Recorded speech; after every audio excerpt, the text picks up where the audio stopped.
Welcome to Jackie சினிமாஸில் இந்த எபிசோடில் அல்லரி நரேஷ் நடிப்பில் வெளிவந்திருக்கக்கூடிய தெலுங்கு திரைப்படமான செல்ஃபி ராஜா திரைப்படத்தினுடைய வீடியோ இந்த எபிசோடில் பார்க்கலாம்.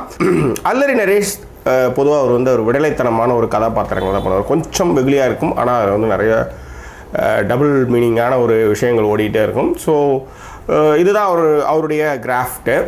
ஆக்சுவலாக அவர் born and brought up Chennai high school முடிச்சிருந்தா அவர் தெலுங்குக்கு போனார். அதுக்கு முன்னாடி அல்லரின்ற ஒரு படத்தில் நடித்தார். அந்த படம் தான் குறும்புன்னு தமிழில் விஷ்ணுவர்தன் பண்ணார்னு நினைக்கிறேன். Think so. செல்ஃபி ராஜா திரைப்படத்தினுடைய கதை நம்ம பார்த்தீங்கன்னா, அல்லரி நரேஷ் சீரியஸ்னஸ் இல்லாத ஒரு விலையான ஒரு ஆள். அவர் செல்ஃபி எடுத்துக்கிறது தான் ஒரு வேலை. ரொம்ப சீரியஸ்னஸ் இல்லாத ஆள். அவர் காமனா ராணாவத் கூட காதல் வயப்படுறாரு. அவங்க காதல் கல்யாணம் வரலி போகுது. ஆனாலும் முதலிரவு நடப்பதற்கு முன்பு பிரியுது. அதன் பிறகு அந்த காதலர் ஒன்று சேர்ந்தார்களா இல்லையா, அதற்கு இன்டர்வல் பிளாக்கு முன்னாடி ஒரு சின்ன முடிச்சு எல்லாம் போட்டு ஒரு 2 மணி நேரம் 8 நிமிடத்திற்கு இந்த திரைப்படத்தை எடுத்துகிட்டு போகிறாரு ஈஸ்வர் ரெட்டி. இந்த திரைப்படம் மிக குறைந்த அளவில் தயாரிக்கப்பட்ட ஒரு திரைப்படம். இன்றைக்கி பார்த்தீங்கன்னா 3 நாளில் இந்த திரைப்படம் ஒரு 13 கோடி ரூபாய் சம்பாரிச்சிருக்கு. ஸோ அந்தளவு மவுத் டாக் மூலமாக இந்த படம் ஆல் சென்டர்ஸில் இந்த திரைப்படம் ஓடிட்டுருக்கு. இதுக்கு காரணம்னா டபுள் மீனிங் டயலாக்ஸு, ஜாலியான கிளாமர்ஸு, இதுதான் இந்த திரைப்படத்தை இந்த அளவு ஓட வைக்கிறதுக்கான மிக முக்கிய காரணம்னு நான் சொல்லுவேன்.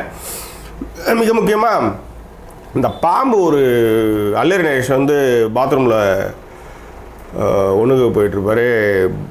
பாத்ரூமில் பாம்பு விட்டு அவரை சாவடிக்கலான்னு பார்ப்பாங்க. பாம்பு படம் எடுக்கும். ஒரு ஒன்றுக்கிட்டு அப்படியே திரும்புவார், பாம்பு செத்து போயிடும். ஸோ இந்த மாதிரியான காட்சிகள் படம் ஃபுல்லும் இருக்குது.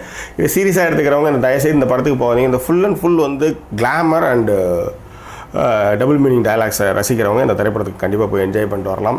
இந்த திரைப்படத்துக்கு சர்டிஃபிகேட் யூஏ தமிழில் இந்த கண்டிப்பாக இந்த திரைப்படத்துக்கு ஏ தான் கொடுப்பான்னு சொல்லியிருப்பாங்க.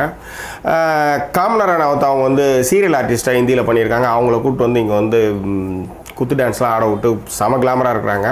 ஒரு கிட்டிஷான முகன்றதுனால எல்லாருமே அந்த பொண்ணு லைக் பண்ணுவாங்க, லவ் பண்ணுவாங்க. அதன் பிறகு சக்தி சௌத்ரி செகண்ட் பேராக வராங்க. அவங்களும் அவங்களுடைய திறமையெல்லாம் 2 பிறகான 2 பாடல்கள் காமிக்கிறாங்க. முதல் பாடலில் இந்த காமனா ராணாவத் அவங்களுடைய அந்த hot song don't miss it.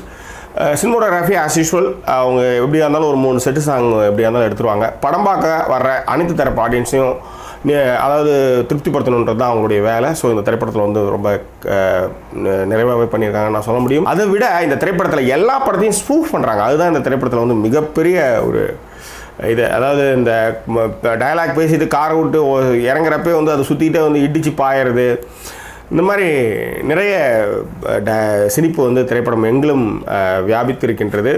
இந்த திரைப்படம் நானாக்கு பிரேமத்தோ, அது பிறகு பாகுபலி, அப்புறம் பெங்கால் டைகர், அப்புறம் சரேனடோ, இந்த படங்கள் எல்லாத்தையுமே ஸ்பூஃப் பண்ணுறாங்க. மிக முக்கியமாக கபர் சிங்க்கு அவர் அந்த அந்த சிவப்பு துண்டை கட்டிக்கிட்டு குதிரை மேலே வர்ற சீன்ஸ்லாம் தேட்டரில் செம கிளாப்ஸு. இந்த மாதிரி படம் நெடுகளும் சிரிப்பு தாண்டவமானது. அதனால் இந்த திரைப்படம் எல்லோரும் ரசிக்கலாம். இந்த திரைப்படம் ஒரு டைம் பாஸ் மூவின்னு தான் சொல்லுவேன். பட் லைக் பண்ணலாம். அந்த படத்தை ஜாலியாக போய் டைம் பாஸ் பண்ணிட்டு வரதுக்கான ஒரு படம். ஸோ வேறு என்ன இந்த திரைப்படம் உங்களுக்கு இந்த விமர்சனம் உங்களுக்கு பிடித்திருந்தால் சப்ஸ்கிரைப் பண்ணுங்கள், நண்பர்கிட்ட ஷேர் பண்ணுங்கள். இன்னும் வேறொரு திரைப்படத்தோட வீடியோ விமர்சனத்தோடு உங்களை நான் சந்திக்கிறேன். அதுவரை நன்றி கூறுவது உங்கள் ஜாக்கி ஷேகர். நன்றி, வணக்கம்.